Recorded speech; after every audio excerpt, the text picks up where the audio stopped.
अथ पाण्डुरङ्गाष्टकम्। महायोगपीठे तटे भीमरथ्या वरं पुण्डरीकाय दातुं मुनीन्द्रैः समागत्य तिष्ठन्तमानन्दकन्दं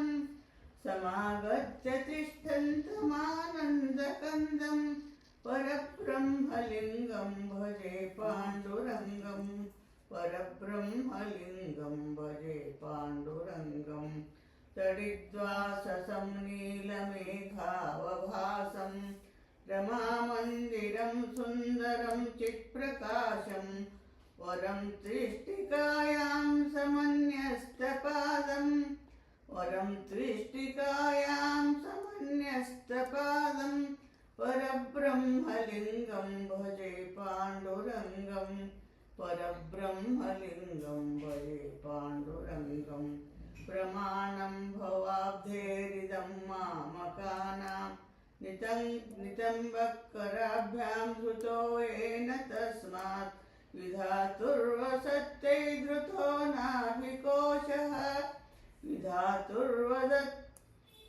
विधातुर्वसत्ते धृतो नाभिकोशः परब्रह्मलिङ्गं भजे पाण्डुरङ्गं परब्रह्मलिङ्गं भजे पाण्डुरङ्गं पुरत्कौस्तुभालङ्कृतं कण्ठदेशे श्रियाजुष्टकेयूरकं श्रीनिवासं शिवं शान्तमीढ्यं वरं लोकपालं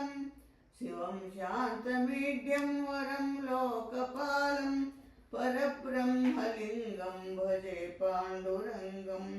परब्रह्मलिङ्गं भजे पाण्डुरङ्गं शरच्चन्द्रबिम्बाननं चारुहासं लसत्कुण्डलाक्रान्तगण्डस्थलाङ्गं जपारागबिम्बाधरं कुञ्जनेत्रं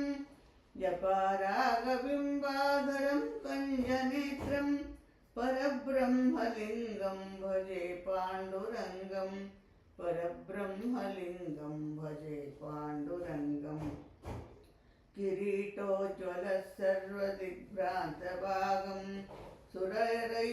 सुरैरर्चितं दिव्यरत्नैरनर्घ्यैः त्रिभङ्गाकृतिं बर्हमाल्यावतंसं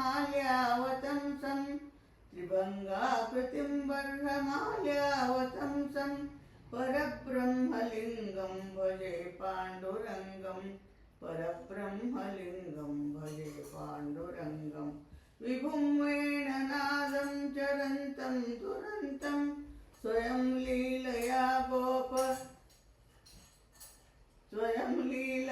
गोपवेशं दधानं गवां वृन्दकानन्दनं चारुहासं परब्रह्मलिङ्गं भजे पाण्डुरङ्गं परब्रह्मलिङ्गं भजे पाण्डुरङ्गम् अयं रुक्मिणी प्राणसञ्जीवनं तं परं धाम कैवल्यमेकं तुरीयं प्रसन्नं प्रपन्नार्तिहं देवदेवं परब्रह्मलिङ्गं भजे पाण्डुरङ्गं परब्रह्मलिङ्गं भजे पाण्डुरङ्गं स्तवं पाण्डुरङ्गस्य वै पुण्यदं ये पठन्ते कचित्तेन भक्त्या च नित्यं भवाम्भोनिधिं तेऽपि तीर्थान्तकाले बोधिनिधिं तेऽपि तीर्थान्तकाले हरेरालयं शाश्वतं प्राप्नुवन्ति